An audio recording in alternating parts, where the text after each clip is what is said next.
Monsoons have not played spoilsport, and the Reserve Bank has just slashed the repo rate. While all this offers hope for growth, Prashant, Nair and Areeb Sherwani bring us this report that investments, however, continue to be elusive.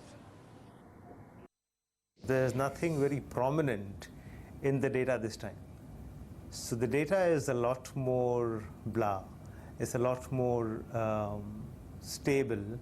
So it doesn't have any spike of any kind. It doesn't have a headline-making kind of story to it.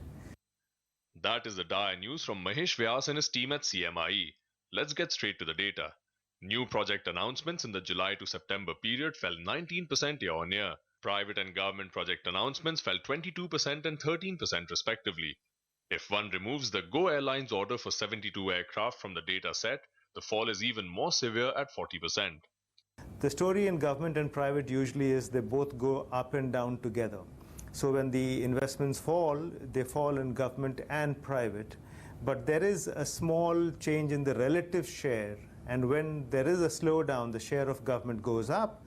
And that seems to be, even now, the share of government seems to be inching up a little bit. Stalled projects also continue to pose a challenge. Under implementation but stalled projects, which jumped 18% and 13% in the fourth quarter of last year and the first quarter of this year, jumped another 3% in the second quarter.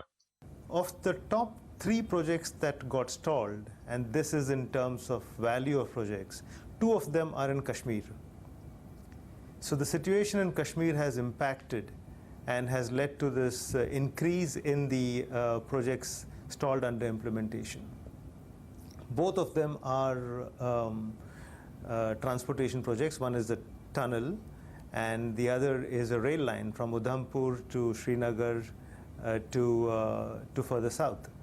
Project completion, which had fallen 50% year-on-year in the first quarter, rose 129% year-on-year and 158% quarter-on-quarter. But an important caveat, this number does include the Rail Geo network rollout. Corporate capex has fallen 5 years in a row and is expected to fall this year as well.